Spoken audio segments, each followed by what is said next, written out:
You're Julian on the brown note and why Trump is going to jail and why the Republicans want it most. He really doesn't have any friends in this equation, except in a weird way, which I'll get to, the Democrats.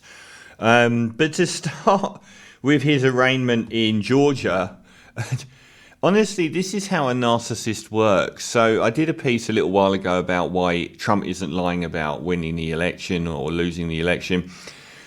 Not because he didn't, but because a narcissist has a different relationship with the truth. The truth for a narcissist is what they need it to be.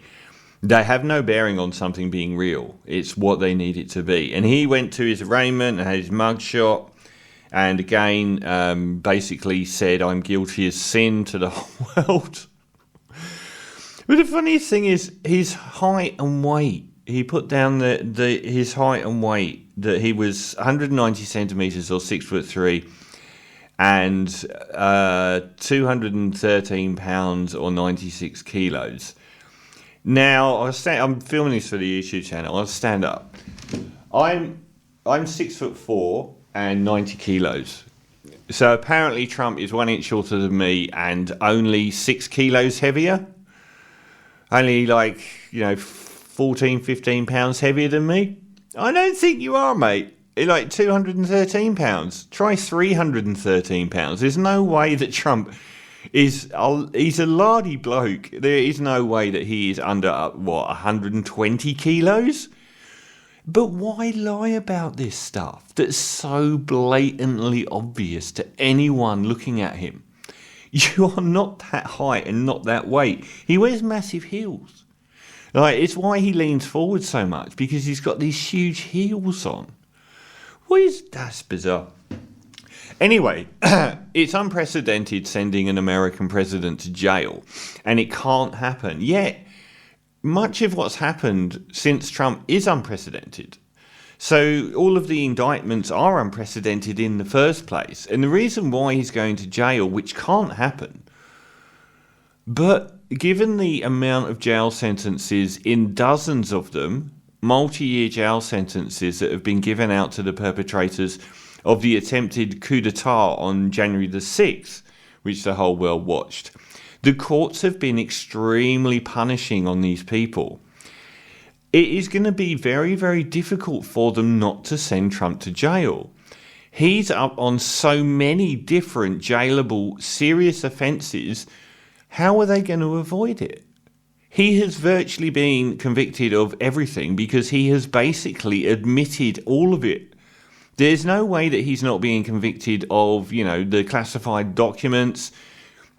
There's no way he's not being convicted of his involvement in the January 6th. So how does the kingpin, under a RICO statute designed to prosecute the boss of an endeavour for all of the actions of the minions, not end up in jail when so many of the minions have already ended up in jail? So I don't see how they can get around jailing Trump.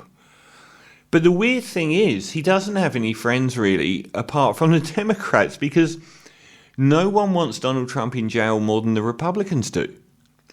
They have proven themselves not only to be a proto-fascist organisation, but completely cuckolded by Donald Trump. They have become beholden to him to an embarrassing and cowardly degree.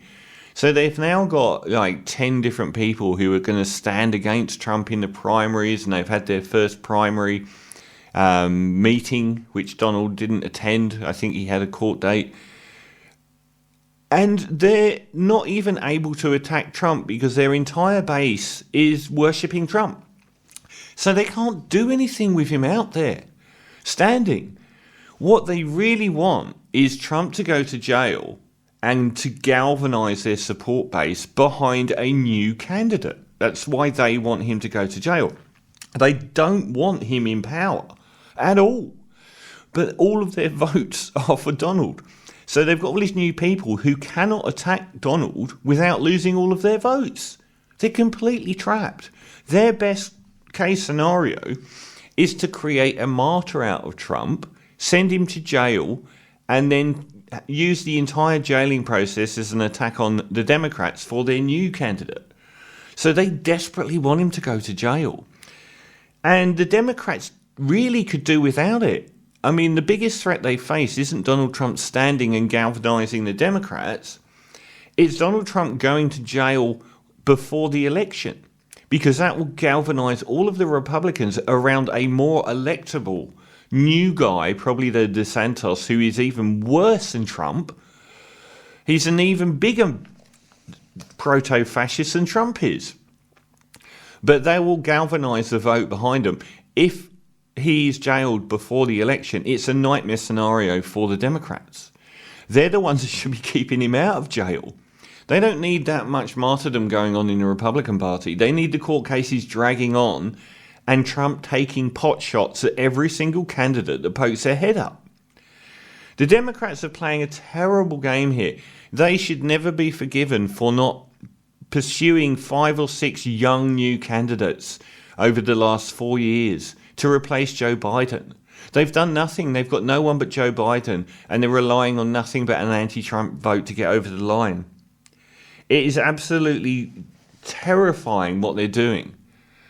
Like, Biden's at the end, and they've got no one. They're just relying on Trump being around causing chaos. The way they've treated the progressives in the Democrats is just disgusting. Like, the Democrats may have got over the line because the progressives, like from Bernie Sanders to AOC, it was de facto agreed that they would shape the future of America. And that was wanted. And they haven't done that. They've just pushed them into a corner.